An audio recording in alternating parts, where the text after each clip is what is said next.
The Lucky Friday mine in North Idaho is shut down right now. An investigation is now underway into what caused an accident that injured 7 miners last night. It is the second incident at the mine in Mullen, Idaho this month and the 5th this year. KXLY4's Erik Loney joins us now with the details. Erik. Yeah, good morning. 3 of the 7 injured miners remain in the hospital this morning. 1 is in fair condition at Kootenai Medical Center in Coeur d'Alene. 2 others are under observation at Shoshone Medical Center in Kellogg.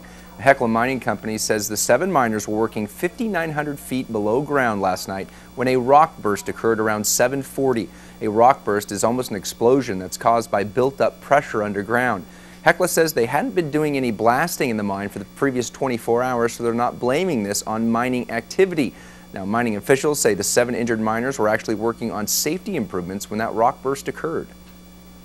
Safety is certainly our first priority, and in fact, the work that these guys were doing was to make that area of the mine safer in case an incident of this sort might happen. And it just happened to occur when they were in the process of doing that construction. Now, that is CEO Phil Baker. He says the accident was not related in any way to 2 fatal accidents at the mine this year. Federal mine safety officials have shut down the mine until it's determined safe to re-enter, and an investigation is now underway.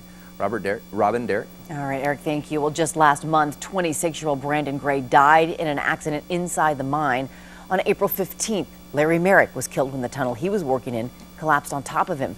Federal safety officials blame that collapse that killed Merrick on unsafe management practices. And fewer than 2 weeks ago, Hecla Mining, the company that owns the mine, held a news conference about those tragedies. CEO Phil Baker told KXLY that Hecla is working to make improvements to keep miners safe as they drill deeper than ever before. If there's anything that we want, it's to operate these mines as safely as you can possibly operate them. And so when we look at these reports, we look at for the opportunities to improve our activities. And again, that interview came fewer than 2 weeks ago. Hecla was also cited for an arson that shut down the Lucky Friday mine over the summer. Hecla received 1 federal citation for allowing the accumulation of a large pile of combustible waste in a dead-end tunnel. When it caught on fire on July 26, it created billows of toxic smoke underground.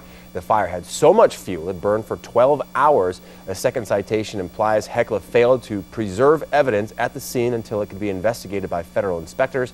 There are still no arrests. There was a second fire in the mine in July, but ATF investigators are not saying if that is the work of an arsonist as well. For more in-depth coverage on the incidents at Lucky Friday, just go to our website at KXLY.com.